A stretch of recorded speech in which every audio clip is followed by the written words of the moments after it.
এক যুবক নতুন বিয়ে করল। ভালোই কাটতেছিল তাদের দিনগুলো। একদিন স্ত্রী খুব ভালো খাবার রান্না করল। স্বামী স্ত্রী যখন খেতে বসল, এমন সময় এক ভিক্ষুক হাজির হল। ভিক্ষুকটি খুব ক্ষুধার্ত ছিল এবং সে কিছু খাবার চাইল। স্বামী খুব রাগ হইলেন এবং ভিক্ষুকটিকে অকথ্য ভাষায় গালমন্দ ও অপমান করে তাড়িয়ে দিল। অসহায় ভিক্ষুক চলে গেল। কিছুদিন পর স্বামী স্ত্রীর মাঝে ঝগড়া হল। এক পর্যায়ে তাদের সংসার ভেঙে গেল। স্বামী স্ত্রীকে তাজাক দিয়ে দিল। স্ত্রী বাপের বাড়ি চলে গেল।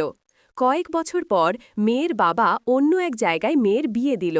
নতুন স্বামীর সাথে শুরু হলো তার জীবন। দ্বিতীয় স্বামী প্রথম স্বামীর চেয়ে অনেক ধনী ছিল। একদিন স্বামী স্ত্রী খেতে বসল। ইতিমধ্যে একজন ভিক্ষুক আসল। স্ত্রী স্বামীকে বলল, আমি ভিক্ষা দিয়ে আসি, কারণ এমন এক মুহূর্তে আমার প্রথম স্বামী এক ভিক্ষুকের সাথে খারাপ আচরণ করেছিল, যা আমি এখনও ভুলতে পারি না।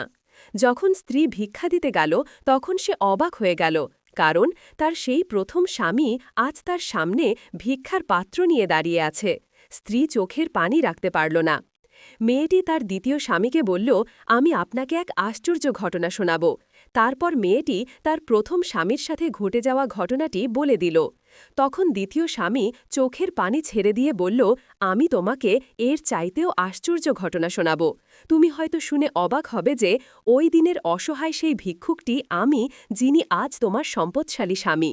শিক্ষা: আল্লাহ মুহূর্তের মধ্যেই গরিবকে ধনী আর ধনীকে ফকির বানিয়ে দিতে পারেন।